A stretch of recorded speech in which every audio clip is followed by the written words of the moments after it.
Hey friends, so today I'm doing a what's on my iPhone video. I know it's been a while. This is a majorly needed, updated. Everyone keeps asking me to do this, so here I am. I just want to share some of my favorite apps with you, as well as some of the apps that I used for school and I think will be very helpful for some of you. So I hope you enjoy this and let's get started. So first things first is this phone case. I don't know if you can see it really well. I got this phone case at Best Buy. It is only sold at Best Buy. I absolutely love it. It has protected my phone from many drops, so that is always a plus. I will link it down below for all of you.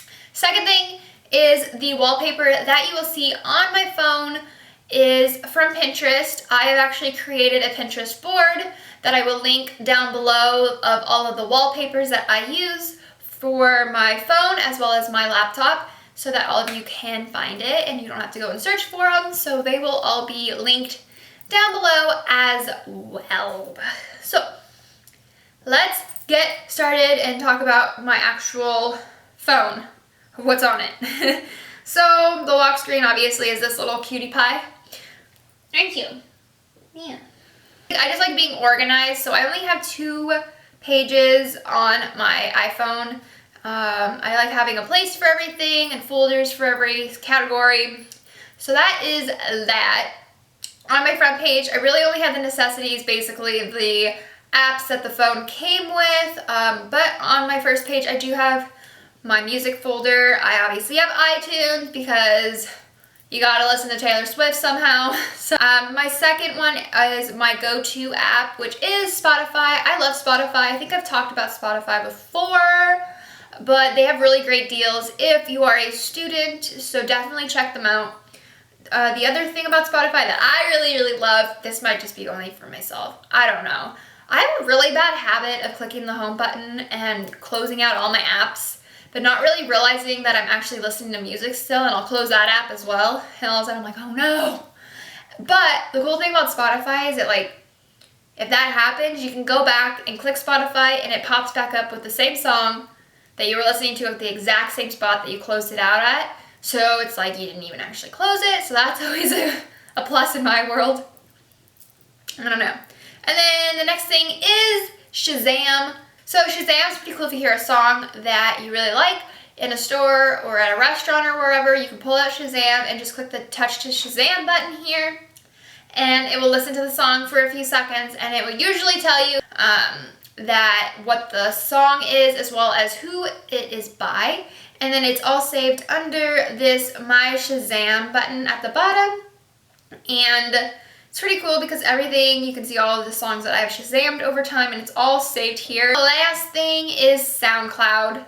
I don't use SoundCloud too much anymore, but I do have a few bands that are on SoundCloud that will release remixes, and sometimes will even release new songs on their SoundCloud before they release them on any other music app. So it is sometimes a good idea to check it out because you never know what you'll find, but I really like it.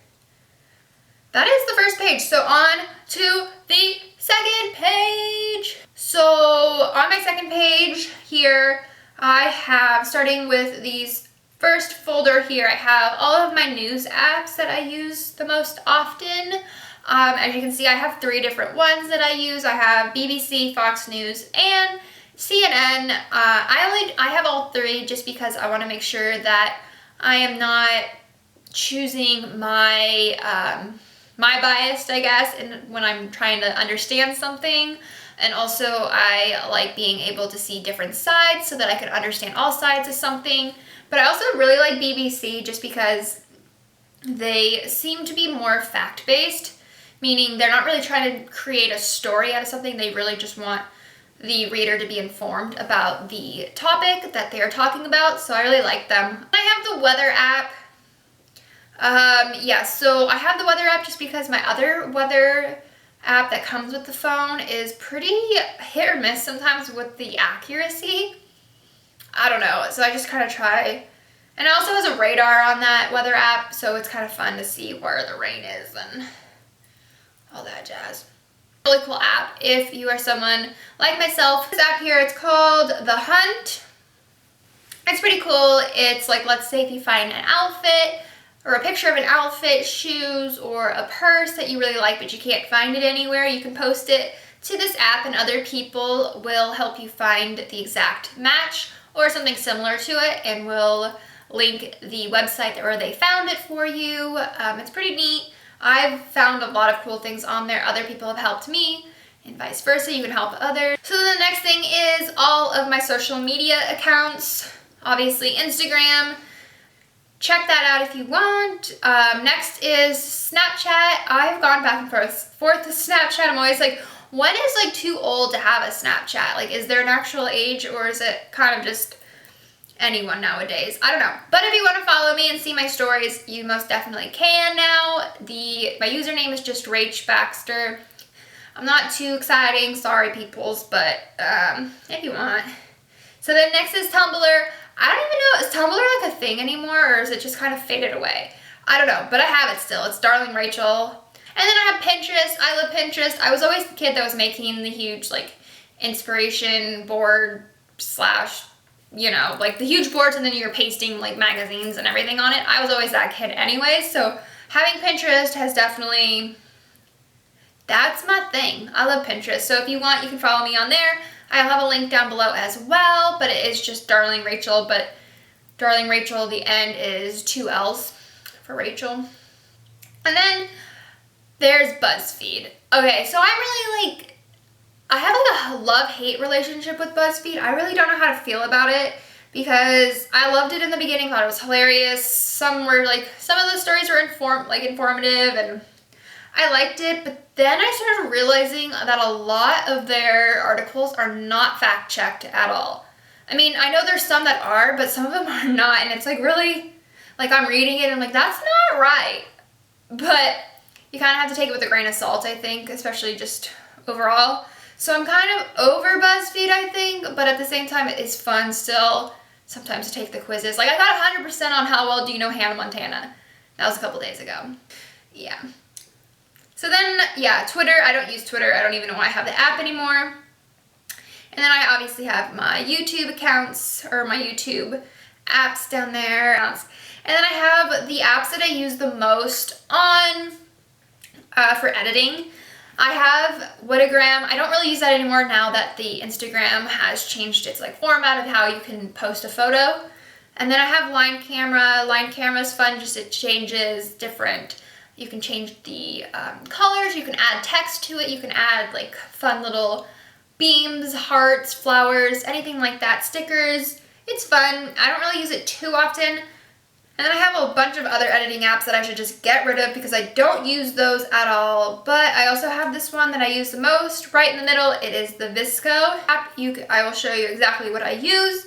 I like it because you can also, first thing you can do is see how your Instagram feed is gonna look. I use just the HB2 app or HB2 filter, and I pull it down usually to like 5 or 6 or 7, depending on the brightness already. I pull it down and then I just do brightness 1, contrast 1, and then mess around with saturation. And then the rest of my editing is always done on the Instagram app. Okay, so then I have the awesome folder called Earthing. So basically it's everything else. I don't know. So I have like the essentials of my bank accounts, Southwest, and then the next thing I have is this thing called Venmo. I'm not gonna go into it just because then you can see all my bank stuff, and that's not good. Some people aren't comfortable with this app, I know, just because they're not really sure with the security. I will say that I have used it now for like almost 2 years, I would say. What you do is, like, if you're someone like myself who does not carry around cash often and you need to pay a friend back for whatever reason, if they have Venmo, it hooks up to your own bank account, and then you can pay your friend that has Venmo as well through your bank account. Yeah, so basically you can send money through this app, and it's awesome, and it doesn't have any sort of fees or anything, so that's always a plus as well. But first, obviously, is, well, the first one is Waze. This is just an app. It helps you find the fastest way that you are trying to get somewhere, showing you where traffic is, where hazards in the roads are, accidents, and even tells you where cops are sometimes. It's cool. I really liked it. I used it all the time for when I was driving to school and there was always really bad traffic, and it would estimate the time, my time of arrival, and it would also give me alternate routes if I wanted. And then I have Uber, obviously, and Lyft. I've used both probably equal amount of times. Gas Buddy. I talked about this in my last iPhone video that I did like so long ago, and I still use it to this day. It's awesome. It's basically an app showing you where the cheapest gas is in your area. You put in your area code, not your area code, you put in your zip code, and it shows you in order where the cheapest gas is. And then my last page is just all my Bible stuff. So the last thing, most of you probably are sitting here, oh my gosh, when is the education stuff happening? When is all the school apps? So here they are. How to talk about all that stuff first. So I only have a few that I really do use a lot. The first one is Chegg. I have bought, rented, and sold all my books here. One of those three, I've always done something on Chegg for every single semester of college. They have great prices, love it, it's perfect. I like the app because you can check where your books are. Let's say you're like the first week of school and you're like, where's my book? You can check the status of your books. They also have online tutoring. There's a bunch of different things on here that you can look up. So the next one is Mathway. Get it. It's a lifesaver. I'm not a huge math person. I don't really enjoy it. I can do it, but I just don't enjoy it. So this was awesome. You just put in a problem from a math book or wherever, and it'll give you a solution. You can pay for a full version of it, and it will give you a step-by-step of how they got that answer. But if you just want the simple, what's the answer, it is free. They have a ton of different levels of math that you can choose from, but it's pretty awesome. Hands down, the best app, probably. Get it. So the next app is, I know I'm going to say this wrong, Duolingo. It's for learning languages. I actually found this to be pretty helpful when I was taking Spanish, because I hadn't taken Spanish since high school, so I was a little rusty on a lot of things. So it was helpful. It quizzed me. It helped me with certain just basics. There's a ton of different little exercises on this app that help you become, I guess, confident in speaking Spanish or whatever other language that you are trying to learn. So then there's Quizlet. I talked about this in my flashcard video. Yeah, but it's an awesome app. You can either create your own flashcards, or you can go and search and find other people's flashcards and use those. It's up to you. I use this for Spanish, and it helped me a lot for vocabulary. They also have a lot of cool features within the app as far as quizzing, practice tests, matching games, and other games that can help you learn. It was pretty cool, and it was neat. You always had flashcards wherever you were, and you could never use the excuse that you forgot your flashcards, because you don't ever forget your phone, let's be real. And the next one is Google Docs. I love Google Docs. I talked about this before. I think all students probably have used Google Docs at least once or twice, or Slides, or some sort of Google app. I'm sure you've used it. But now you can have it on your phone as well. I love that idea, especially when you're working on something as far as I know for myself, and I've worked on study guides with other people. People are always working on it, so it's always getting updated, so it's kind of hard to print it out at times. So it's nice to have it on your phone, so when you already have your own separate study guide, you can go and look at other people's on your phone and be like, oh, so-and-so added this 2 minutes ago. Let's see if this is anything relevant that I need to know. Kind of things like that. So then next is just my school app. If you have this for your own school, I would definitely recommend you downloading their app, just because it's nice for them to know that someone else has downloaded it. But also, usually you'll be able to see your grades and schedule through their apps, and also just know what's going on at your school. So it's always nice to be involved and also stay updated with yourself as a student.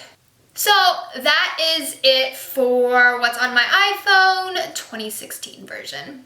So hopefully you enjoyed. As I was saying, all of these apps that I talked about are free, so that you can definitely go and check them out for yourself. I will have a lot of things linked down below in the description box, so you can check that out as well. But I hope you all enjoyed, and I will see you all in next week's video. All right, bye everyone.